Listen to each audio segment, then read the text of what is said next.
This is Hiroko with a Fight Nerd. First off, I want to apologize that Matt can't be here to talk to you directly. He sends his regards. I was very hungry. I was expecting donuts. Donuts. I don't even know where he is or why he's not here. You got that, Matt? So give us your impression of tonight. Fantastic featherweight finals, or tournament. My apologies. What do you think of all the fighters tonight? I thought they were great. I thought Mike Corey started on a voyage of kind of correcting something that went wrong for him vis-a-vis an injury a long time ago. I thought Daniel Strauss looked better than Daniel Strauss thought he looked, because he's always the most self-critical fighter I've ever met. I mean, he's got more in his head about what he thinks he ever did wrong than what he does right. But I thought he looked really strong against Jeremy Spoon, who's a very talented, was undefeated up until tonight, and has looked great inside of our cage. I thought Popo looked dominant, as Popo has in most of the fights he's done for us, but was in against a late replacement in Kenny, who I'm just thankful took the fight as an alternate and came in. And Marlon looked great. I think that there were dominant performances, and I think the one that was a little bit of a shock to me was the Ronnie Man fight. Ronnie Man fight and the Mike Corey fight, that threw me a little bit. I knew Mike had a lot of ability, but I didn't. If you'd asked me to kind of bet the house on where that was going to go, I don't know if I would have put it on Mike to win the fight, but he did, and that's great for him.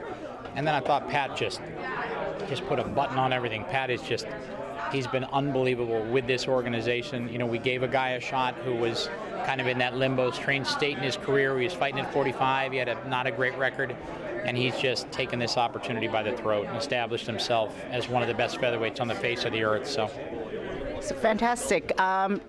Being based out of Chicago in the Midwest, looks like you're showcasing a lot of the local gyms, a lot of the local fight teams. What does it mean to you to represent the Midwest on the MMA map?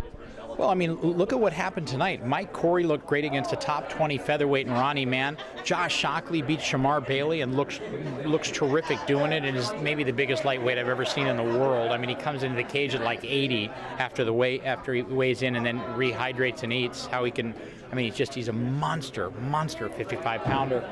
Pat Curran, there were some big statements made tonight in terms of what is really, because people discount it and they talk about, well, there's New Mexico and there's Jackson's and there's LA and then there's the Northeast and then there's this, the Southeast down in Miami. But man, those are three very powerful performances on a big stage. Josh's victory is no joke. He beat a guy who was competitive in the UFC for a long period of his career in Shamar. So I thought it was a great night for the Midwest MMA scene. What did you think about Joe Warren's appearance on MMA Uncensored?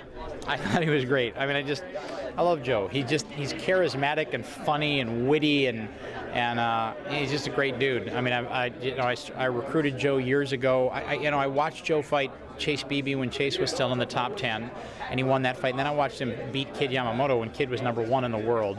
And I started listening to that mouth and the things that came out of it. I was like, my God, you just beat Kid Yamamoto and you talk like you're a professional wrestler. I was like, God, if there's any way I can sign this guy, I'm going to do it. And I took him out to breakfast in San Diego, California, and I just pitched him and finally got him signed and pulled off that miracle win against Joe Soto for the title. And he's just a great guy.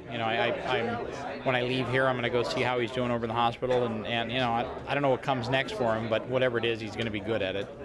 Tell us a little bit about the upcoming fight with Shinya Aoki and Eddie Alvarez, and opening that up to all the Japanese fans who want to be watching that bout. It was 3 years in the making. Eddie signed with me and then asked for the right to go fight Aoki. And I was like, God, that's a great fight. And Eddie, and at the time, we were a brand new organization. This was 3.5, 4 years ago. I said, sure, go over and take the fight. I actually remember asking Eddie at the time, I said, do you think you win the fight? And he said, yeah, I think I win the fight the majority of the time. I was like, well, go take it. And he got submitted and then immediately came back and he said, look, you let me take the fight and I appreciate it, but can I ask you right now, can you ever get me a rematch? And at the time, Dream was working with Strikeforce because Strikeforce was still in play, and they were in a much different state than they are now. But when they got acquired by Zuffa and kind of came out of the mix and Dream became available, I started to try to make it. I think it's a great fight. It's a great fight. And if Ed can use it as a catalyst to get back in play at the highest level, break back into the top 10 at 55, good for him. He's been a great dude and a great spokesman for this company. He's another guy I want nothing but good things to happen for. What can you tell us about what's going on with your network deals with Spike and MTV2 and what the future means for you guys? The future looks very bright. We're moving to Spike January of 2013, so we're about 9 months away from the Spike move. They wrote the book on television and mixed martial arts. And we get to see stuff in HD now, right? See stuff in HD every single week. You'll get to see reality programming. You'll get to see the best of and greatest moments and best submissions and greatest fights and stories behind the fighters and biopics and just all kinds of very cool stuff. They are just as smart as they get in terms of televised mixed martial arts. Nobody does it better, and we're going to be with them for many, many years to come. So it's a great, great move for this company. Is there anything that you would want to say to your fan base out there?